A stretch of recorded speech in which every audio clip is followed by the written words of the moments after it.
Okay, you guys, what is up? The King of Lightning is here today with this sexy face to do JoJo's Bizarre Adventure Stardust Crusaders episodes, plural, 7 and 8 review. Now, those links, that link is going to be in the description box down below on Crunchyroll.com. Now, these episodes are very simple, and what it is that episode 7, the main adversary is Strength. That's the stand. And the stand user is this orangutan. And then episode 8 is another stand called the Devil. And this dude, pretty much, like this creepy dude, who basically, his stand ties to grudges. And in order for his stand to actually work, he must first be attacked by his opponent, and then they can die. So, we have two fascinating stands from both episodes. So before I go more into detail, let me start with the basics, alright? Story progression, character development, animation, and so on and so forth. First of all, animation.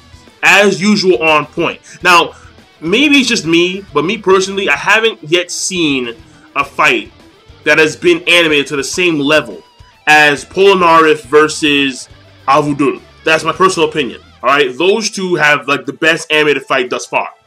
Alright, that's what I see.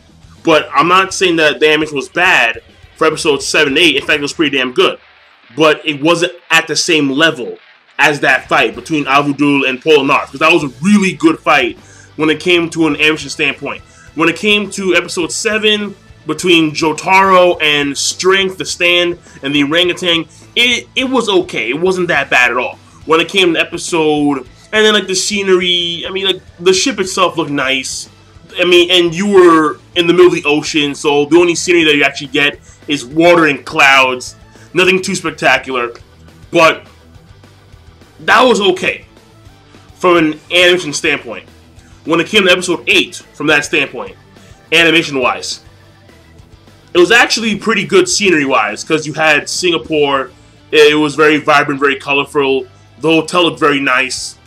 And you had the fight itself between Polnareff and the Devil. Not bad at all. And there was a fair amount of blood. So the blood content was actually pretty damn nice, alright? I know it sounds very weird and emo and cynical, but still. There was a lot of blood content, very nice. So we even had like that one scene where like the random guy comes in there to give Polnareff, like the waiter, not the waiter, the person who came up there to give Polnareff what he asked for, okay? And how he got his face pretty much cut off. Very gruesome, but then like you see the blade of the devil go right through the skin, all of the flesh and like all of the facial flesh removed, just lumps on the ground like a black mask because it's centered out. So the fight itself between Polnareff and the Devil was actually pretty damn good. The stand itself is known as the Devil, but I think it's called Ebony. Yeah, I think it's called Ebony Devil. That was actually inside of this puppet. So, in my personal opinion, episode 8 did have better animation than episode 7. They were both pretty damn good, but one was actually like okay to good, while the other one was pretty damn good to great. So, that's number 1. Number 2, from the overall story standpoint, we are now at Singapore. We are no longer in sea. We're no longer in the middle of the damn ocean. No. They're actually at Singapore right now. And even though they're still a ways off to Egypt, the thing here is that they're making progress nonetheless. And they're encountering stand users along the way. And right now, there should be like 5 prominent stand users left. However, there's an issue. And the issue is that apparently we see Joseph actually incorporate something new. And he's able to take his purple hermit stand, and instead of hitting the camera, he puts his hands on a TV. And what happens here is that the audio of the TV channels like meld together to make a sentence. And the sentence reveals that apparently Kakyorin, he is like still an enemy, like he's still a threat. Apparently it's like we must beware of Kakyorin. So apparently, even though they took out the butt from his forehead, apparently he's still an enemy. of Joseph Joestar and Jotaro and Muhammad and Jean-Pierre. But I thought it was hilarious at the end where you see Jotaro and the one girl's, I forgot her name, but she's holding like his arm. And then you have, like, right after it's revealed that Kakorin is still an enemy, quote unquote, they have him just walking behind Jotaro. Menacing, menacing, menacing, man. I'm like, yo, now it's really obvious. Okay, good job. But before then, we actually have like this really cool scene of Dio, right? And then you gotta respect Dio Brando, right? If you don't respect Dio Brando, something's wrong with you, okay? Dio, his image appears on the TV, like in real time. And of course, he's always posed up. Like, there's not a single moment when Dio isn't posed up. He's always posed up, like, yeah, yeah, posing, yeah. He's always posing. And all of a sudden, he turns towards the TV. Like, he turns right towards them. He's like, Joseph Joestar, like, you're watching me. I'm like, yeah. And Joseph's like, Dio! Like, that was hilarious, man. Because Dio is badass. He really is badass. Okay? And speaking of which, when it came to episode 7, we find out that the one old lady that's with him, I forgot her name, the old lady, her son is the guy with 2 right hands. The guy who Polnareff wants to kill. Because she has 2 right hands. So, in a way, this old lady is relevant to Polnareff because her son is the murderer of his sister. And at the same time, this lady herself is like Dio's advisor. And all she's there for is to simply see Dio's life, quote unquote. Because Dio's stand, his guardian, is just phenomenal when it comes to an energy standpoint. Even more so probably than strength. And when it came to strength, okay, in episode 7, his stand was so good, so powerful. It had so much energy, where it was visible to even regular people. And it was an orangutan. So, all of a sudden, we have this new concept introduced, where the threat doesn't just come from humans, it can come from other species as well.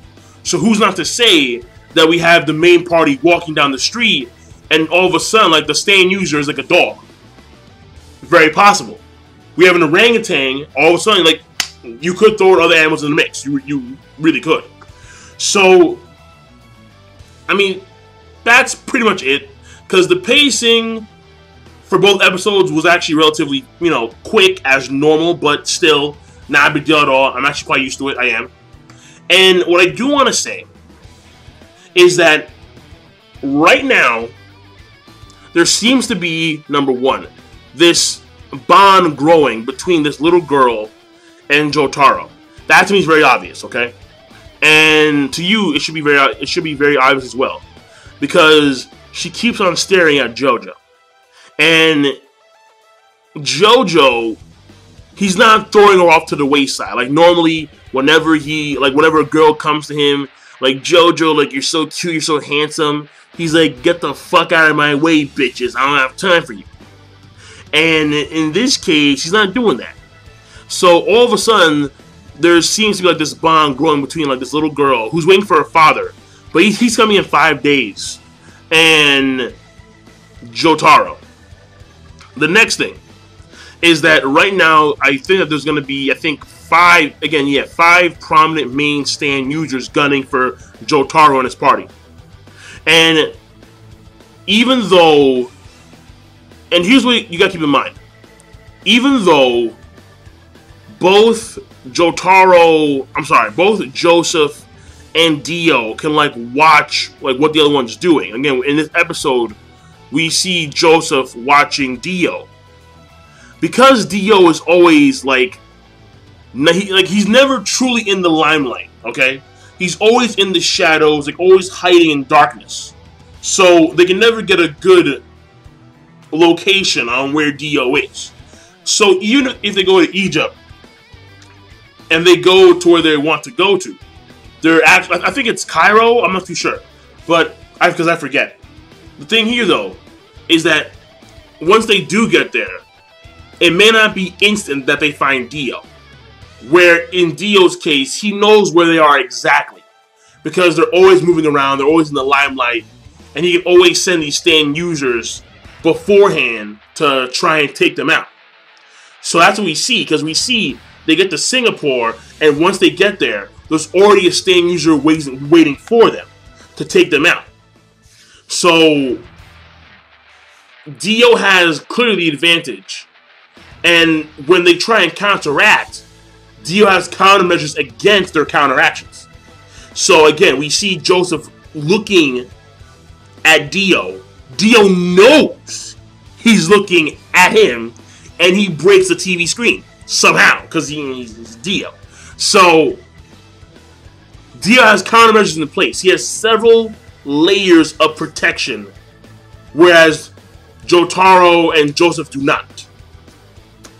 And that's pretty much it. Yeah, it is. So when it came to Polnareff, I do want to say props to him because it was him by himself, okay?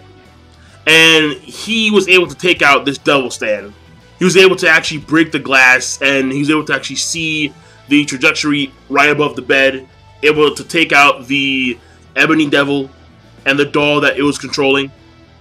So that was pretty cool, because Polnareff, doing his thing, showing that he's a solo guy, that he can come in there solo by himself and get the job done. Very nice. So that's it, I'm done. Overall, both episodes, I thought that they were actually good. Episode 7, I'm going to say good. Episode 8, I'm going to give it a good plus. Because, again, in my personal opinion, animation-wise, it was better overall. So I'm done. King Lightning. I will see you guys later. Be sure to, of course, rate the video, comment, subscribe as always. Peace. Have a nice one.